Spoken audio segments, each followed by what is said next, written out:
Bismillahirrahmanirrahim. Today's topic is perfectly head-on elastic collision or elastic collision in one dimension. In this topic, we will study that what will be the velocities of the bodies that are colliding elastically, and both the bodies are colliding in one dimension. Right? We have two masses. We have two bodies of masses m1 and m2. The body of mass m1 is moving with velocity v1, and the body of mass m2 is stationary. That is, what is the incident body? Mass m1 is incident body, and mass m2 is a target body. Mass m1 is moving, whereas mass m2 is stationary. So as the collision is elastic, so here two laws will be obeyed. In elastic collision, two laws will be obeyed. Now, which are they? Number first, law of conservation of momentum. Law of conservation of momentum. As you know that in elastic collision, the momentum, the total energy, the kinetic energy are conserved. So first of all, we will study law of conservation of momentum. As the collision is elastic, both the bodies are colliding elastically. So here the law of conservation of momentum will be obeyed. That is, momentum of the colliding objects before the collision must be equal to momentum after the collision. That is, momentum before collision is equal to momentum after the collision.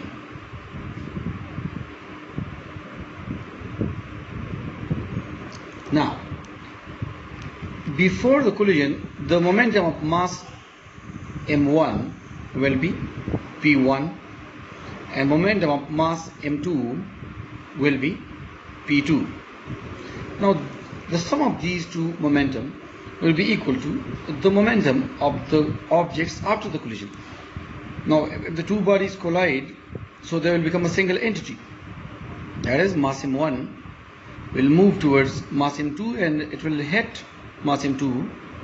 So when they collide, they will become a single entity for a while, and then after the collision, what will be the velocity of mass m1 after the collision? That is v1 dash. And what will be the velocity of mass m2 after the collision? That is v2 dash. So you will find out these velocities. We will derive equation for the velocities after the collision. As you clearly see that before the collision the velocities are known. Mass m1 is moving with velocity v1 and mass m2 is stationary. That is, it is at rest. When both the objects collide, so after the collision they will move with certain velocities. So what will be the velocity of mass number 1? v1 dash, and what will be the velocity of mass number 2? v2 dash. How will we find these values? For this we will have to derive an equation. So momentum before the collision is m1 v1. Momentum of mass number 1 is p1. Momentum of mass number 2 is p2. After the collision, momentum of mass m1 is p1 dash, and momentum of mass m2 is p2 dash. Now put the values, corresponding values. P1 is m1 v1, P2 is m2 v2, P1 dash is m1 v1 dash, P2 dash is m2 v2 dash. You see that the momentum of mass number 1 will you find out mass into velocity. So P1 is m1 multiplied by v1. This is the momentum of mass number 1 before the collision. This is the momentum of mass number 2 before the collision. m1 mass into velocity, m2 v2. Similarly, after the collision, the momentum can be found out by multiplying the mass into velocity. So m1 v1 dash is momentum after the collision for mass number 1, m2 v2 dash is the momentum of mass number 2 after the collision. So you see the values of momentum before the collision for both the bodies, mass into velocities, and momentum of both the masses after the collision, that is masses into velocities. Now we will simplify this equation. m1 v1 when this value is shifted towards the left side of the equation, it will become minus m1 v1 dash, and this value will be shifted towards the right of the equation. So it will become, here it is plus m2 v2, so it will become minus m2 v2. Now you see clearly that we have some common values on both sides. Here the value that is common is m1, so we are left with v1 minus v1 dash. यहाँ से अब common निकालें m1 को, तो v1 minus v1 dash रह जाएगा. And here the value that is common is m2. m2 को common ले ले तो we are left with v2 dash minus v2. So this is, let's suppose, equation number 2. Name this equation as equation number 1, and this is equation number 2. Now we applied law of conservation of momentum. We find some equations. We have some equations. This is equation number 1. This is equation number 2. Now we will now follow the law of conservation of energy. As the collision is elastic, so law of conservation. Now law of conservation of energy. As the collision is elastic, so law of conservation of energy will also be obeyed. So here specifically, law of conservation of energy, and which energy?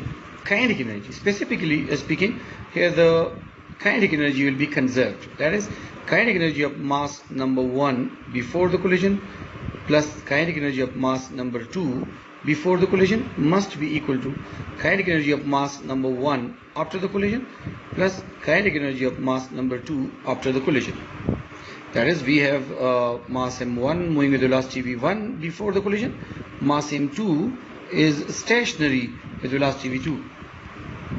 After the collision, mass m1 has velocity v1 dash, mass m2 has velocity v2 dash. We will find both these values.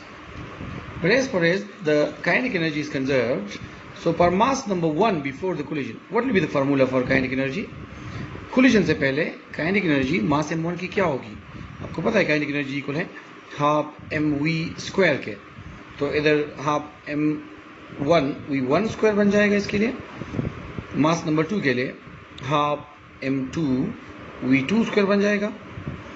After the collision kinetic energy का यही formula होगा, ये होगा half m1 v1 dash square, और मास m2 के लिए half m2 v2 dash square. Collision से पहले काइनेटिक एनर्जी का फार्मूला मास m1 के लिए क्या होगा? हाफ m1 v1 स्क्वायर, मास m2 के लिए half m2 v2 square. Collision के बाद चूंकि वेलोसिटी चेंज हो रही है, वेलोसिटीज अब v1 डैश और v2 डैश है, तो यहाँ पे काइनेटिक एनर्जी की नई वैल्यू होगी half m1 v1 dash square, और kinetic energy of mass number 2 half m2 v2 dash square. अब इसमें कुछ सिंप्लीफिकेशन करते हैं.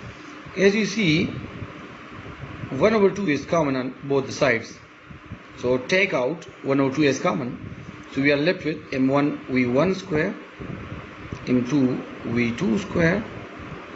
Here 1/2 is common, so m1 v1 dash square plus m2 v2 dash square, right? So these values will cancel out each other, so we are left with m1 v1 square, m2 v2 square, m1 v1 dash square, m2 v2 dash square. Now we will shift the similar values to the left side, that is m1 v1 square को आप ये value आप left side पे ले जाए, similar value को एक side पे ले जाए. m1 v1 डैश स्क्वायर को आप लेफ्ट पे ले जाए इक्वेशन के लेफ्ट साइड पे, तो ये माइनस बन जाएगा, और ये जो वैल्यू है m2 v2 स्क्वायर इसको राइट पे ले जाए, तो ये माइनस बन जाएगा. ठीक है जी. अब यहाँ पे आप देख रहे हैं कि यहाँ पर भी कुछ कॉमन वैल्यूज है. लेफ्ट साइड पे m1 कॉमन है, m1 को आप बाहर निकालें, m1 को आप कॉमन ले लें, तो जब m1 को हम कॉमन लेंगे तो रह जाएगा v1 square minus v1 dash square. Right side पे m2 की वैल्यू कॉमन है, m2 को आप कॉमन ले ले तो we are left with v2 dash square minus v2 square, right. अब इसको आप फर्दर सिंप्लीफाई करें, आपको पता होगा कि v1 square minus v1 dash square it resembles a mathematical formula a square minus b square. आपको पता है कि a square minus b square equal होता है a प्लस b और a माइनस b के। a square minus b square is equal to a plus b into a minus b। तो इसको भी आप इस तरह स्प्लिट कर लें, v1 square minus v1 dash square को लिख के इस तरह v1 plus v1 dash into v1 minus v1 dash. It's a mathematical formula a square minus b square. तो एक दफ़ा लिख के आप a प्लस b और into a minus b।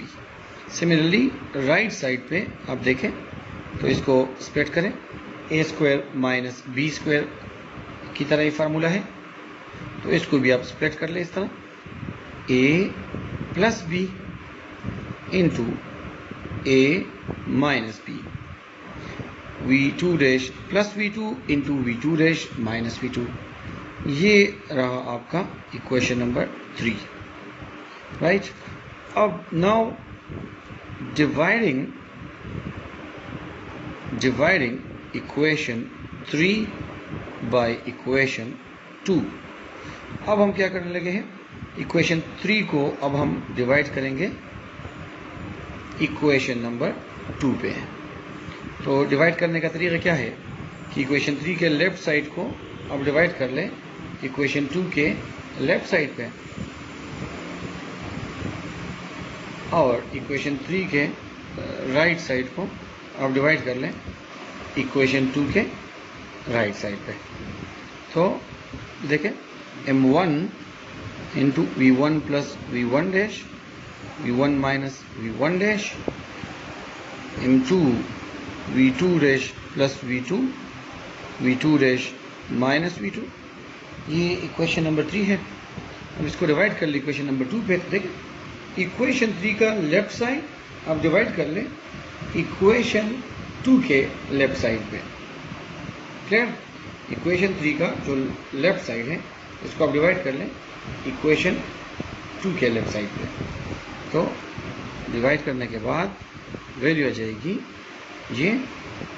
Similarly equation 3 के राइट साइड को आप डिवाइड करें इक्वेशन 2 के राइट साइड पे। तो डिवाइड करने के बाद जो वैल्यू रह जाएगी वो ये होगी। देखें similar terms will cancel out each other, so we are left with the value v1 plus v1 dash is equal to v2 dash plus v2. This is equation number 4, right? अब हम क्या करेंगे, अब हम इक्वेशन नंबर 4 को ले लेंगे। जो रिजल्टेंट इक्वेशन हमारे पास आ गई वो ये है v1 plus v1 dash is equal to v2 dash plus v2। ये इक्वेशन नंबर 4 आ गया हमारे पास। अब इसको आप इसकी आप आर्बिट्ररी एक आरजी वैल्यू आप v2 डैश की यहाँ से निकालें। नाउ v2 डैश की वैल्यू कैसे निकालेंगे, v1 plus v1 dash as it is, v2 को इधर ले आए ये माइनस बन जाएगा v2 dash as it is. तो आप देख रहे हैं कि v2 डैश की वैल्यू क्या आई, v2 डैश की वैल्यू आ गई v1 plus v1 dash minus v2. Now put this value in equation 1. Equation 1 में इसको पुट कर equation 1 है m1 v1 plus m2 v2 m1 v1 dash m2 v2 dash। Clear? अब यहाँ जहाँ पर भी v2 डैश है वहाँ पे v2 डैश की ये वैल्यू आप पुट कर लें। So we get m1 v1 plus m2 v2 is equal to m1 v1 dash plus m2 v2 dash। v2 dash की जगह अब ये वैल्यू पुट कर लें v1 plus v1 dash minus v2। अब इसको सिंप्लीफाई कर लें m1 v1 plus m2 v2 m1 v1 dash plus m2 v1 plus m2 v1 dash minus m2 v2, right. अब देखें m1 v1, यहाँ पे आप शिफ्ट कर लें इस वैल्यू को, इसको आप इक्वेशन के राइट साइड पे शिफ्ट कर लें, तो ये बन जाएगा माइनस m2v1, ये अपनी जगह पे रह जाएगा ये वैल्यू m2v2, और इधर आप शिफ्ट कर ले ये वैल्यू इक्वेशन के लेफ्ट साइड पे, ये यहाँ पे माइनस है, इक्वेशन के लेफ्ट साइड पे आएगी तो पॉजिटिव बन जाएगी। तो देखिए हमने इक्वेशन के राइट साइड से ये वैल्यू और ये वैल्यू लेफ्ट पे शिफ्ट कर दी, तो राइट साइड पे क्या बचा, m1 v1 dash plus m2 v1 dash. अब देखें इसको फर्दर आप सिंप्लीफाई कर लें, यहाँ पे v1 कॉमन है, v1 कॉमन ले ले तो m1 माइनस m2 रह जाएगा। यहाँ पे देखिए m2v2 प्लस m2v2, ये 2m2v2 बन जाएगा। यहाँ पे आप देख सकते हैं कि v1 डैश कॉमन वैल्यू है, तो we are left with m1 plus m2। Now m1 plus m2 into v1 dash, ये इक्वल आ जाएगा किस चीज़ के, m1 minus m2 v1 plus 2m2 v2। अब दोनों साइड को आप डिवाइड कर लें, dividing both sides by m1 plus m2। Why divide by m1 plus m2, क्योंकि हमने v1 डैश के लिए फार्मूला निकालना है, तो इस चीज़ को हमने ख़त्म करना है। अब चूंकि ये चीज़ v1 डैश के साथ मल्टीप्लिकेशन में है, तो हम दोनों साइड्स को इस पे डिवाइड कर लेंगे, m1 plus m2 into v1 dash. इस साइड को भी आप m1 प्लस m2 पे डिवाइड कर लें, और m1 minus m2 into v1, इसको भी आप m1 प्लस m2 पे डिवाइड कर लें, प्लस 2m2 इंटू v2, इसको भी आप m1 प्लस m2 पे डिवाइड कर लें। तो क्या रिजल्ट आ जाएगा हमारे पास, ये चीज़ें एक दूसरे को कैंसिल आउट कर लेगी, so we are left with v1 dash is equal to m1 minus m2 divide by m1 plus m2 into v1 plus 2m2 divide by m1 plus m2 into v2। ये formula हम use करेंगे collision के बाद मास m1 की velocity find करने के लिए। Collision से पहले तो मास m1 की वेलोसिटी नोन थी, v1 थी, लेकिन कोलिजन के बाद वो v1 डैश के साथ मूव करेगा, तो वो v1 डैश कितने मीटर पर सेकंड होगी, वो वैल्यू हम इस इक्वेशन के थ्रू फाइंड कर सकते हैं। अब हम क्या करेंगे, now again take equation number 4। Equation 4 को आप दोबारा ले लें इस इक्वेशन को, और इस इक्वेशन से अब आप आर्जी तौर पर v1 डैश की वैल्यू फाइंड करें। इस इक्वेशन से आप v1 डैश को फाइंड करें, उसकी वैल्यू पर इक्वेशन नंबर 1 में पुट करें, तो हमें v2 डैश के लिए भी फार्मूला मिल जाएगा, that is v1 plus v1 dash is equal to v2 dash plus v2। This is equation 4।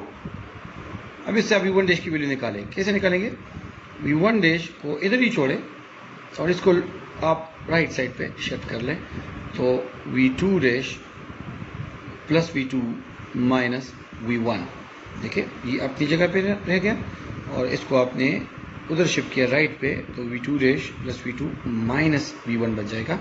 अब इसको आप पुट कर लें इक्वेशन नंबर 1 में। और equation number 1 is m1 v1 plus m2 v2 is equal to m1 v1 dash plus m2 v2 dash। this is equation number 1। अब इसमें आप v1 dash की वैल्यू पुट कर लें, v1 dash की ये वाली वैल्यू आप इसमें पुट कर लें, तो m1 v1 plus m2 v2 is equal to m1 v1 dash। v1 dash की ये वैल्यू आप पुट कर ले, v2 dash plus v2 minus v1, ठीक है जी। और ये एज इट इज क्या किया हमने इक्वेशन 1 को लिया, और इक्वेशन 1 में हमने v1 डैश की ये वैल्यू पुट कर ली, तो जहाँ पे v1 डैश है वहाँ पे हमने ये वैल्यू पुट कर ली।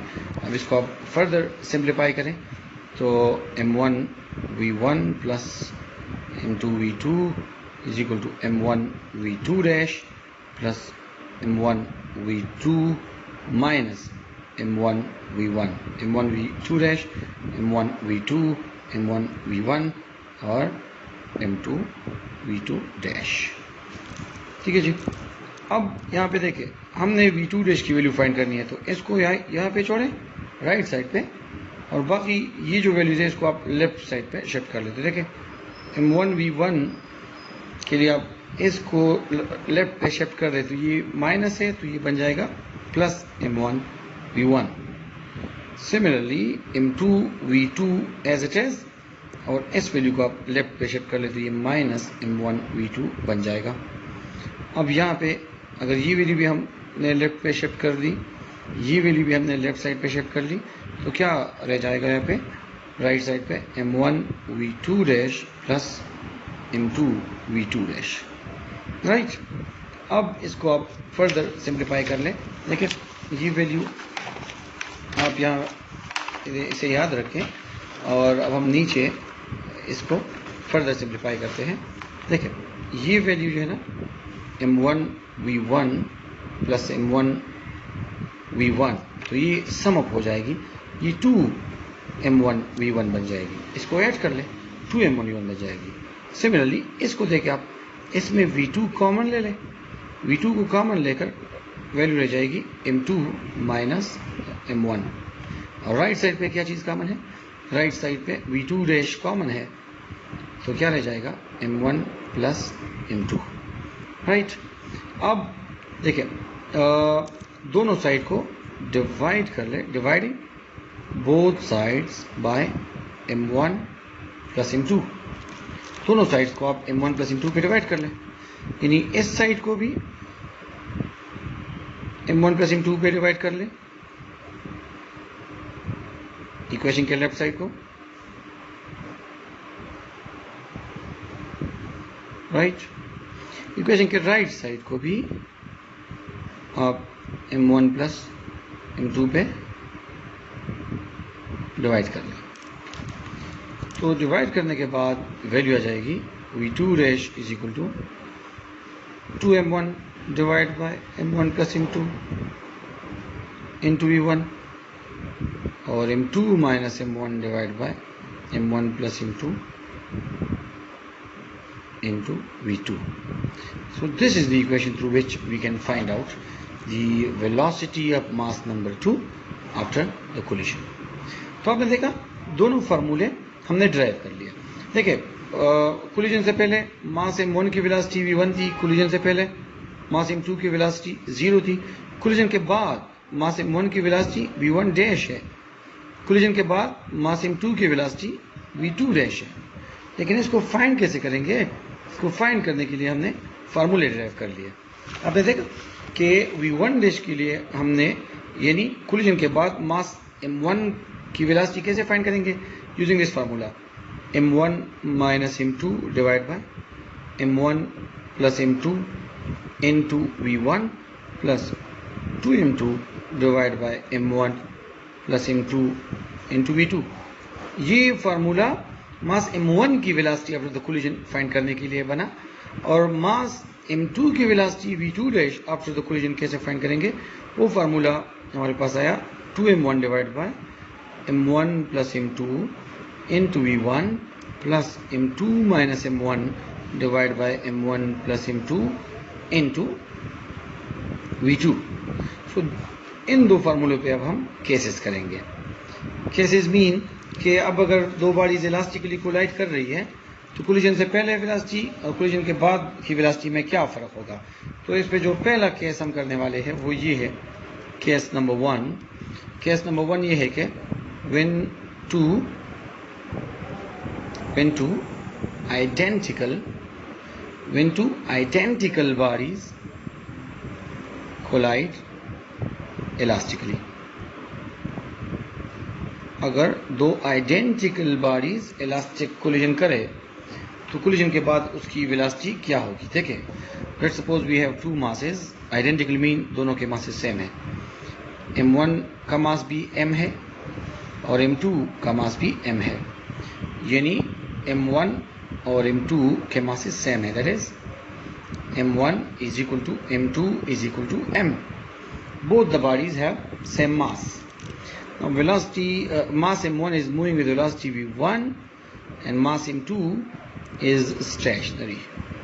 So when they collide, what will be the velocity of mass number 1 after the collision, that is v1 dash की वैल्यू क्या होगी, और what will be the velocity of mass number 2, that is v2 dash, ये values क्या होगी.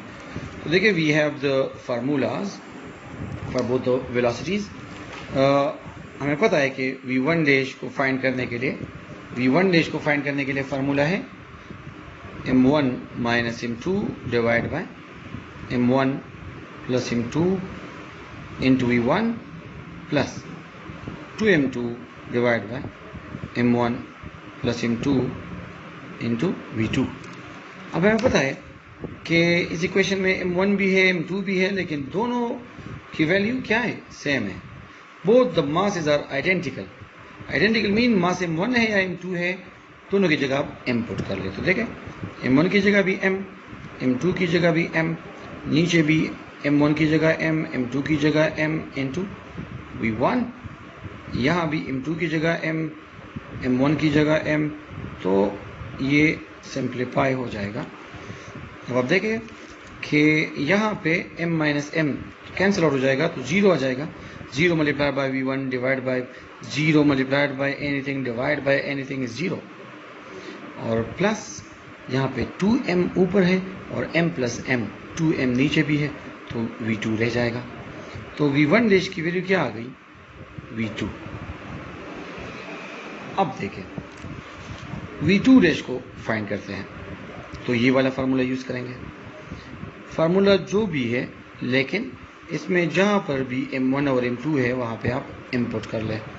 तो 2m1 है फार्मूले में, 2m1 divide by m1 plus m2 into v1 plus m2 minus m1 divide by m1 plus m2 into v2, ये formula है.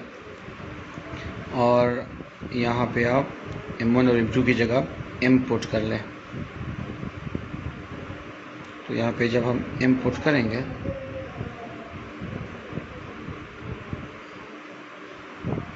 तो ये सिंप्लीफाई हो जाएगा. 2m cancels with 2m, so we are left with v1 plus m minus m is 0. 0 multiplied by anything divided by anything is 0. So v2 dash की value आ गई v1. So what did you conclude from here? देखिए v1 dash की value v2 आ गई, v2 dash की value v1 आ गई. आपने देखा collision से पहले m1 की वैल्यू थी, m1 की वेलोसिटी थी v1. कोलिजन के बाद m1 की वेलोसिटी क्या आ गई, v2. कोलिजन से पहले m2 की वेलोसिटी थी v2. कोलिजन के बाद वो वेलोसिटी क्या आ गई, v1. So what did we conclude? We concluded that if two identical bodies collide elastically, their velocities are interchanged. That is, the moving body when hit a same body which is stationary, which is at rest, when two identical bodies collide elastically, so the body which is moving after the collision, it will become at rest, and the body which is at rest starts moving with the velocity of mass m1. Clear? मतलब जो body खड़ी है अपनी जगह पे वो movement शुरू कर लेगी इस वेलोसिटी के साथ, और जो वेलोसिटी, जो मास इस वेलोसिटी के साथ मूव कर रही है वो टकराने के बाद ये वाली वेलोसिटी एक्वायर कर लेगी, वो स्टॉप हो जाएगी. ठीक है जी. Now case number 2. Case number 2 ये है कि when a lighter body collide elastically with a heavy stationary target body. Suppose we have a case in which we are having a mass mass m1, which is very, very smaller, lighter. Mass m1 is very, very smaller, and it collides with mass m2, which is very heavier. It moves with velocity v1, and the mass m2 is at rest with velocity v2. Now, when they collide, what will be the velocity of mass number 1 after the collision? That is, what will be the value of v1 dash, and what will be the velocity of mass number 2 after the collision? That is v2 dash. So for both we have formulas. First we will find the velocity v1 dash, यानी mass number 1 की velocity after the collision क्या होगी. Formula क्या है? m1 minus m2 divide by m1 plus m2 into v1 plus 2m2 divide by m1 plus m2 into v2. अब यहाँ पे एक बात आप याद रखें कि मास m1 here, mass m1 is very, very, very smaller than m2. That is, m1 is approximately equal to 0. m1 m2 के मुकाबले में इतना लाइटर है कि अगर इसकी कंपैरिजन आप इसके साथ करें तो ये तकरीबन नेग्लिजिबल है, ये ना होने के बराबर है. बॉडी नंबर 1 की मास m1 मास नंबर 2 के मुकाबले में इतनी कम है कि इसको आप 0 ले सकते हैं. ठीक है जी. तो पॉइंट क्या बना? पॉइंट ये बना कि जहाँ पर भी आपको इस फार्मूले में m1 नज़र आ रहा है वहाँ पे आप 0 पुट कर लें. Where there is m1, put 0 over there. So what do you get? 0 minus m2 is m2, 0 plus m2 is m2, 2m2 as it is, 0 plus m2 is m2. Clear? Cancel out हो जाएगा, ये भी cancel out हो जाएगा. So what are we left with? यहाँ पे minus v1 रह जाएगा, माइनस v1, और यहाँ पे 2v2. आपको पता है कि minus v1 plus 2v2. v2 तो m2 की वेलोसिटी है और कोलिजन से पहले वो 0 है, रेस्ट में है, तो v2 की जगह 0 पुट कर ले. तो v1 डैश की वैल्यू क्या आ गई? Minus v1. क्लियर जी. अब v2 डैश की वैल्यू फाइंड करते हैं. v2 डैश के लिए फार्मूला है 2m1 divide by m1 plus m2 into v1 plus m2 minus m1 divide by m1 plus m2 into v2. v2 dash की value आ जाएगी, जहाँ पर m1 है वहाँ पे आप 0 पुट कर लें. तो 2 into 0 divide by 0 plus m2 into v1 plus m2 minus 0 divide by 0 plus m2 into v2. 0 are 0 plus m2 divide by m2 into v2. m2 के साथ कैंसिल आउट हो जाएगा. So we are left with v2. तो देखा आपने देखा कि v1 dash की वैल्यू आ गई माइनस v1, v2 डैश की वैल्यू आ गई v2. तो इसका क्या मतलब हुआ? इसका मतलब ये हुआ कि कोलिजन से पहले मास m1 की वेलोसिटी v1 है, ये v1 के साथ जा रही है, क्योंकि ये बहुत ज़्यादा लाइटर है. तो जो ही ये हेवियर बॉडी के साथ टकराएगी, ये उसी वेलोसिटी के साथ बैक ट्रैक बाउंस बैक कर जाएगी. ये जिस वेलोसिटी के साथ जा रही है उसी वेलोसिटी के साथ ही वापस आ जाएगी, क्योंकि ये अपनी डायरेक्शन रिवर्स कर रही है, तो इसीलिए इसकी वैल्यू नेगेटिव आ रही है. और मास m2 को आप देखें, ये कोलिजन से पहले स्टेशनरी है. अब चूंकि बहुत ही हल्की बॉडी इसको स्ट्राइक कर रही है, तो इसके स्ट्राइक करने से इस पर कुछ असर नहीं पड़ेगा.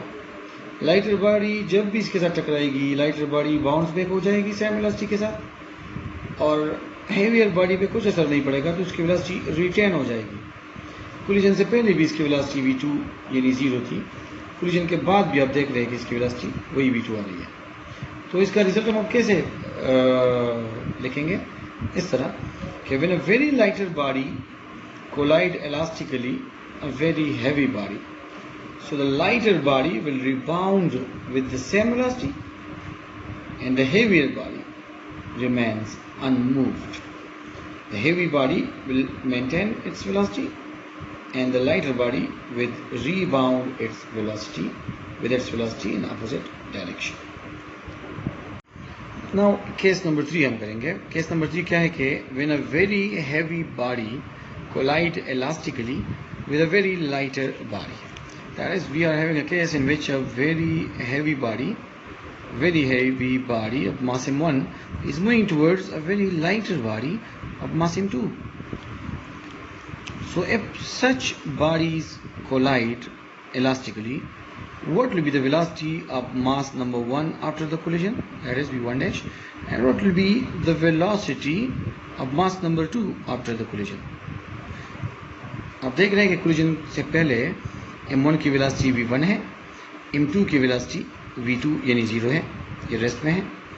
कोलिजन जब ये दोनों कोलिजन करेंगे तो ये कितनी वेलोसिटी के साथ मूव करेगा v1 डैश, और ये कितनी वेलोसिटी के साथ मूव करेगा, इसकी वैल्यू फाइंड करेंगे। तो जैसा कि आपको पता है कि इक्वेशन हमारे पास मौजूद है दोनों वेलोसिटीज़ को फाइंड करने के लिए।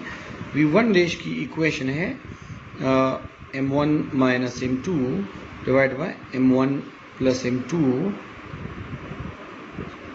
into v1 plus 2m2 divided by m1 plus m2 into v2। तो अब हम मास नंबर 1 की वेलोसिटी ऑफ द कोलिजन मालूम कर रहे हैं, लेकिन यहाँ एक बात आप याद रखें कि here m2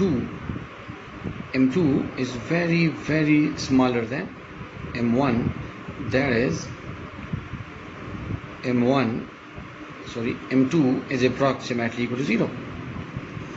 m2 m1 के मुकाबले में इतना लाइटर है, इसकी मास इतनी कम है कि अगर आप इसके मास को m1 के मास के साथ कंपेयर करें तो ये अप्रॉक्सीमेटली 0 हो जाएगा। m2 की मास इतनी कम है m1 के मुकाबले में कि ये ना होने के बराबर है, तो इसको हम 0 कर देंगे। यानी फार्मूले में जहाँ पर भी m2 है वहाँ पे हम 0 पुट कर लेंगे। तो m1 minus 0 divide by m1 plus 0 into v1 plus 2 m2 की जगह 0, m1 प्लस m2 की जगह 0 into v2। v1 is equal to m1 divide by m1 into v1 plus 0। यहाँ पे 0 मल्टीप्लिकेशन में है 2 और इसके साथ, तो 0 multiplied by anything divided by anything is 0. So the value of v1 dash is turned out to be v1. Now what will be the value of v2 dash? v2 dash की value क्या होगी? v2 dash के लिए formula है 2m1 divide by m1 plus m2 into v1 plus m2 minus m1 divide by m1 plus m2 into v2। अब इस फार्मूले में जहाँ पर भी आपको m2 नज़र आ रहा है वहाँ पे 0 पुट कर लें। तो 2m1 divide by m1 plus 0, जहाँ पर m2 है वहाँ पे 0 पुट कर लें, जहाँ पर भी m2 है वहाँ पे 0 पुट कर लें। सो 2m1 divide by m1 into v1, और ये बन जाएगा क्या, plus minus minus m1 divide by m1 into v2। तो v2 डैश की वैल्यू आ जाएगी 2v1 माइनस v2। अब देखें यहाँ पर जो v2 है ये तो कोलिजन से पहले मास m2 की वेलोसिटी है विच इज 0, तो v2 की जगह यहाँ पे 0 पुट कर ले। तो v2 डैश की वेलोसिटी क्या आ जाएगी, मास m2 की वेलोसिटी v2 डैश की वैल्यू क्या आ जाएगी, v2 डैश की वैल्यू आ जाएगी 2v1। So what did you conclude? Result हमने क्या हासिल कर लिया? रिजल्ट ये रहा कि आपने देखा कि v1 डैश की वैल्यू आ गई v1, और v2 डैश की वैल्यू आ गई 2v1। यानी जब एक बहुत ही हैवी बॉडी इलास्टिक कोलिजन करे एक लाइटर बॉडी से जो इसके मुकाबले में न होने के बराबर है, तो ये अपने सेम वेलोसिटी के साथ मूव ऑन करेगी। ये जिस वेलोसिटी के साथ कोलिजन से पहले जा रही है, जब ये कोलिजन करे m2 के साथ तो इसकी वेलोसिटी पे कोई फर्क नहीं पड़ेगा, ये उसी वेलोसिटी के साथ कैरी ऑन करेगी। आपने देखा कि कोलिजन से पहले भी इसकी वेलोसिटी v1 थी, कोलिजन से पहले भी इसकी वेलोसिटी v1 थी, और कोलिजन के बाद भी इसकी वेलोसिटी आप देख रहे हैं कि v1 आ गई। अलबत्ता m2 मास नंबर 2 जो कि बहुत ही लाइटर है, मास m1 के मुकाबले में न होने के बराबर है, तो जो ये हैवी बॉडी इसको हिट करेगी तो ये इस हैवी बॉडी के वेलोसिटी के डबल वैल्यू के साथ मूवमेंट स्टार्ट कर लेगी। ठीक है जी। So this is what we call elastic collision.